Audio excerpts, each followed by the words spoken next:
Came running out the front door, right across the road. You know, I didn't even know if cars were coming. Got over here. Isabella had a rope that she had thrown out to the two kids that were about halfway out in the ice there. And, you know, they had gotten the rope and they were pulling it in. And Jake, who was the farthest out there, you know, he was screaming he can't feel his legs and all that. And he wasn't trying to get himself back, you know, up on the ice or trying to get back over. So I took the other end of the rope while they were still pulling the kids out. And I tied it around myself, you know. And then I just kind of like jumped right in here, sunk down in the mushy mud and got out maybe 10 feet. And then the water was up to basically my neck.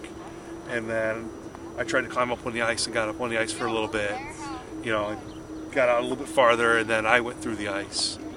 And at that point I was thinking it was a bad idea, you know, I don't know if I could get to him or not. And I could just hear Jake screaming, you know, and all that. So I just kept going out there, and I had to bust my way through the ice. And I was taking both my arms, just pounding on it and kind of swimming at the same time.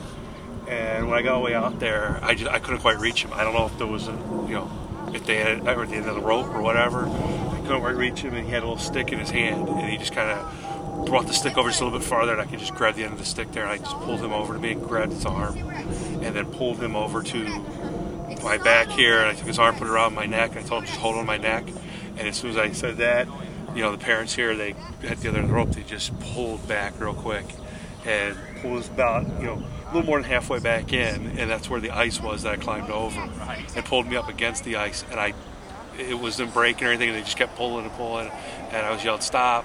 I put Jake on the ice over on the side of me, and I just started pounding on the ice again until it was broken, and then I grabbed him again, and they just pulled us all the way back over to the shoreline here. And I mean, as soon as we were here, somebody picked up Jake, took him out, and I was told that they took him right to the paramedics, and I was just kneeling right here on the edge of the